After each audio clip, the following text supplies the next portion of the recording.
नमस्कार. श्री स्वामीचरित्र सारामृत अध्याय 5. श्री गणेशाय नमः. भवकानन वैशानरा अज्ञानतमन छेदका भास्करा पूर्ण साक्षी परात्परा भक्ता खरा सदय तू. गंगाजळ जैसे निर्मळ तैसे तुझे मन कोमल.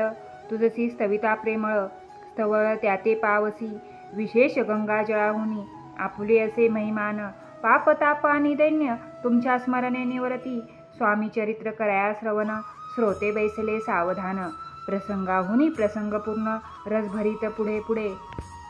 ज्यांचे सबळ पूर्वपुण्य तया झाले स्वामी दर्शन. ऐसे चोळापादी करून भाग्यवंत सेवेकरी. अक्कलकोट नगरात एक तपपर्यंत स्वामीराज वास करीत. भक्त बहुत झाले वार्ता पसरली चहूकडे. कोणाशी पडता सांकडे धाव घेती स्वामीकडे. राजे रजवाडे थोर थोर म्हणती भोसल्यांचे भाग्य परम. स्वामी रत्न लाधले उत्तम नृपती भक्त निस्सीम. स्वामी चरणी चित्त त्यांचे तेव्हा किती एक नृपती. स्वामी दर्शन घेऊ इच्छिती आणि आपुल्या नगराप्रती आणू म्हणती त्यांशी बडोद्या माझी त्या.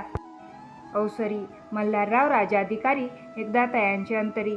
विचार ऐसा पातला अक्कलकोटाहुनी स्वामींशी आणावे आपुल्या नगरासी. मग कोणेके दिवशी सभे माझी बैसले. दिवाण आणि सरदार मानकरी तैसे थोर थोर.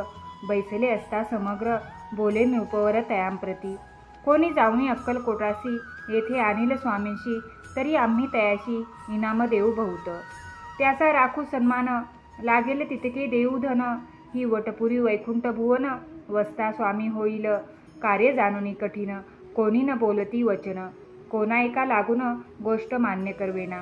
तेव्हा तात्यासाहेब सरदार होता योग्य आणि चतुर. तो बोलता झाला उत्तर नृपरागी परियेसा. आपली जरी इच्छा ऐसी स्वामी ते आणावी वटपुरीशी. तरी मी आणीन तयांशी निश्चय मानसी असो द्या. ऐसी ऐकोनी उत्तर संतोषला तो नृपवर. तैसी सभाई समग्र आनंदित झाली. संजीवन विद्या साधया करिता शुक्राजवळी कच जाता.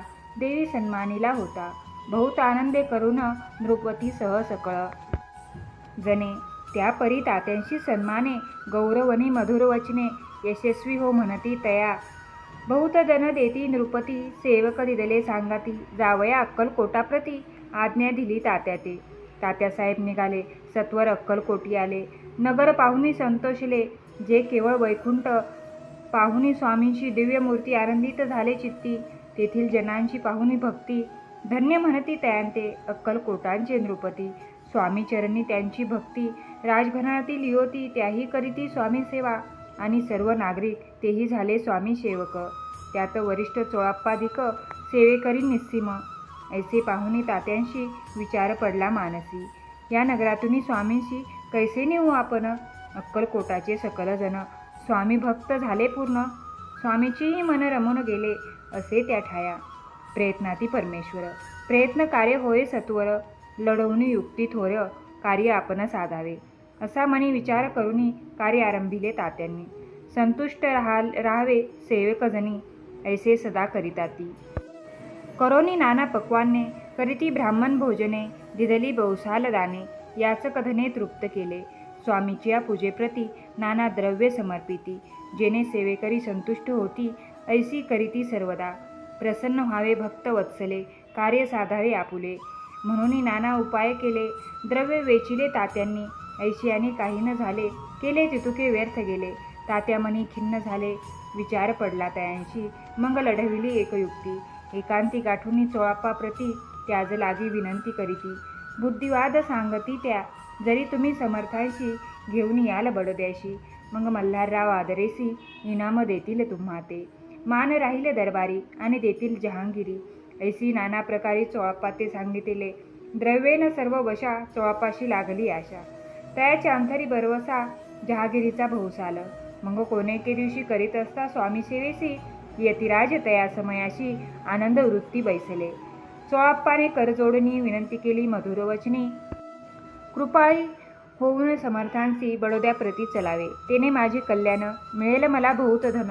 आपलाही योग्य सन्मान तेथे जाता होईल. ऐसे ऐकुनी वचन समर्थांनी हस्से करून उत्तळ चोळाप्पा लागून काय दिले सत्वर. राव मल्हार नृपती त्यांच्या अंतरी नाही भक्ती. मग आम्ही बडोद्याप्रती काय म्हणून चलावे. पुढले अध्यायी सुंदर कथा.